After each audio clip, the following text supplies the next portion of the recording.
Shabbat Shalom, everyone. That is the Atonement Day. We just celebrated the festival of the Atonement, which the Most High gave us on Leviticus 23, that we must celebrate it from generation to generation. So Atonement is very, very important. You must do it. It is the holiest day of the day, out of the whole days, 365 days on earth. That is why it's called the Shabbatan, the highest Sabbath, the holiest day on earth, and you must celebrate it. Celebration by confessing your sin. You speak out your sin and plead for the forgiveness of your sin is very, very important. Atonement is very, very important, because if you don't atone, you'll see it here. If you don't atone out of the 7 biblical feasts, if you don't atone, you will not enter the tabernacle, which is the last one. This one, you will not enter the tabernacle. Everything started from Passover. Everything started from Passover, moved to unleavened bread, to the first fruit, then to the Pentecost, then to trumpet, atonement we are today. Then this is the tabernacle, which is the paradise itself. You must atone. Atonement did not just only start on Leviticus 23. If you study the Bible carefully, you will agree with me that in Genesis 3, I think in verse 21, where when Adam and Eve have sinned against the Most High, what happened? God himself killed an animal to cover their sin, because as at that time the glory of God has departed.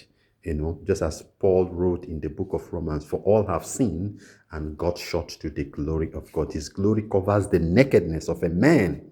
His glory covered our shame, our nakedness, everything.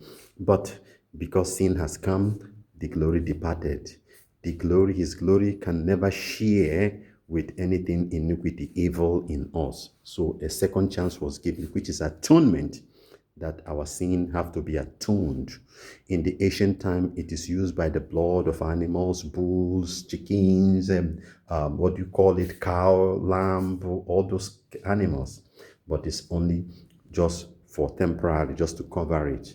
But in his wisdom, he gave us Yeshua HaMashiach, whom you called Jesus Christ of Nazareth, and he has fulfilled all the biblical festival. He died on the Passover, resurrected, become the first fruit, and ascended into heaven. So he fulfilled all these 4 biblical feasts that have happened, these 4 biblical feasts that have already happened. So definitely he's going to fulfill the remaining 3 that is left. So you must atone, because on that day he will sit on the seat of throne, in the seat of atonement, and he will do what?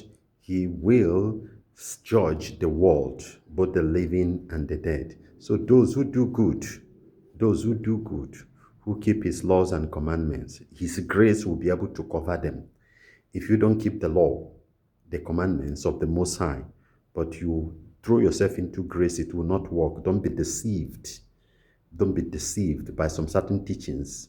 Once saved is saved. I say by grace and all the rest of it. You must know the law. You must know the law and begin to keep it, so that on that day he will leave the seat of judgment and sit on the seat of mercy, so that you will be among the people who will enter his tabernacle, which is this feast. You understand? So very, very important. May the Most High bless you all. Continue to keep the law and commandments of the Most High. I, Reverend Obilo. Shalom.